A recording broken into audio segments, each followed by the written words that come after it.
Hi there, I'm Oli Roberts, the founder of Pasture-io, and I want to talk to you today about my strategies that I've developed over the best part of 20 years for encouraging the best grazing decisions to avoid overgrazing or undergrazing paddocks and to maintain those perfect rotation lengths depending on the time of year. Okay, so what we're going to do is look at my family's dairy farm for this example. So we'll undo the grazing to-do list in this case, and we'll select the day feed. And what that does is it opens up a new grazing. Just importantly, there are many ways that you can make decisions on your farm, and this is just an example of one way that you can that I've made a tried and true and tested method, whatever that phrase is, to optimize my grazing decisions. What I do here is, once we've got the new grazing open, we can come across here and we can choose a paddock from the feed wedge. So in this case, I might choose the barn flat, and we'll just say all these are locked up for silage because they are quite high in pasture cover. We'll click on that paddock on the feed wedge, select paddock. Now what we can do, the paddock's now over here, R1.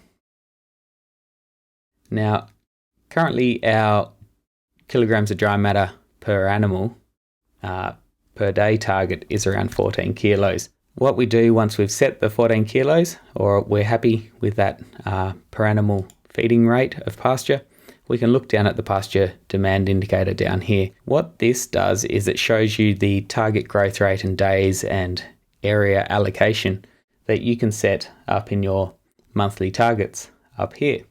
So once they're set, you can then start to see these numbers more clearly. We're looking at the paddocks that are just assigned to this milking herd, which also helps with the numbers that you see here. Feeding 14 kilos of dry matter per day per animal to 412 milking animals on this area will give us a growth rate demand a pasture growth rate demand of 58 kilos.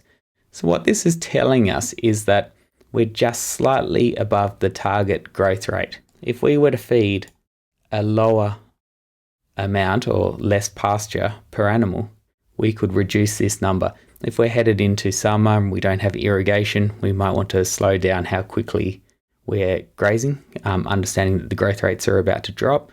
Or if we're heading into winter, when for this farm, growth rates tend to trend down.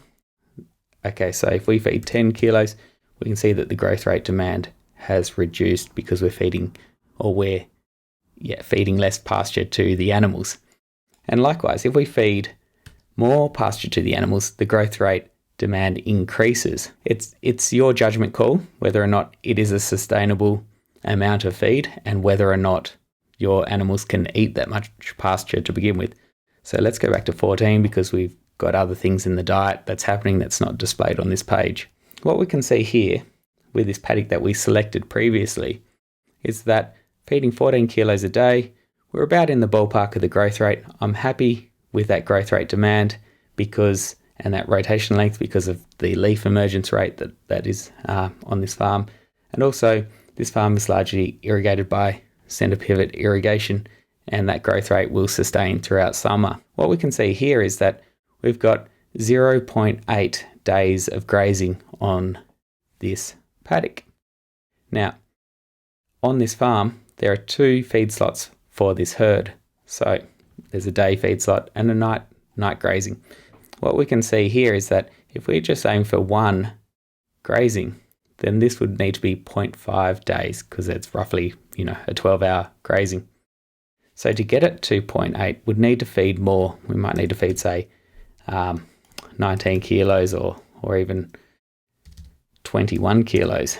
So I know that our animals won't eat 21 kilos of pasture per day because they've got other things in the diet to meet their production goals, such as concentrates and silage and whatnot. That's how you would match that amount of grazings available on that paddock to the herd by changing your pasture allocation, which then you would have to balance the ration for other things such as concentrates and silage and all those sort of things that I mentioned earlier. So this has now shown us that it's also unsustainable. Okay, so if we wanted to get 2 grazings off this paddock, so 1 whole day, we could look at feeding a lot less, say 11 kilos of pasture. But because we're feeding 3 kilos below where we wanted to be feeding at 14, we might need to support this with extra supplements such as silage or even some concentrates if they're high enough in fibre to stop the animals grazing that residual too hard. I hope you're sort of following with this logic here. So if we go back to 14 here, there's another way we can also work with this paddock. We've got this paddock next to it. If we click on this paddock, we can select the paddock, and now we can see that that paddock actually offers, and this is a common practice on this farm, is to mix and match paddocks and put brake fences out and all of that sort of thing. We can actually see that we've now got close to one whole day of grazing, so 2 grazings. So we could decide where we're going to put a brake fence across this paddock and offer part of this paddock with this paddock for the second grazing. And that's most likely what we'll do in this case. That's just a take at how you can utilize the numbers, but most importantly, using this program as a guide to helping you perfect that grazing rotation. So that's including things like your growth rate demand, the area allocated per feed, and also what your rotation length is, and making sure that you're staying on track so your pasture production can stay in that sweet Goldilocks zone where your animals will perform the best as well.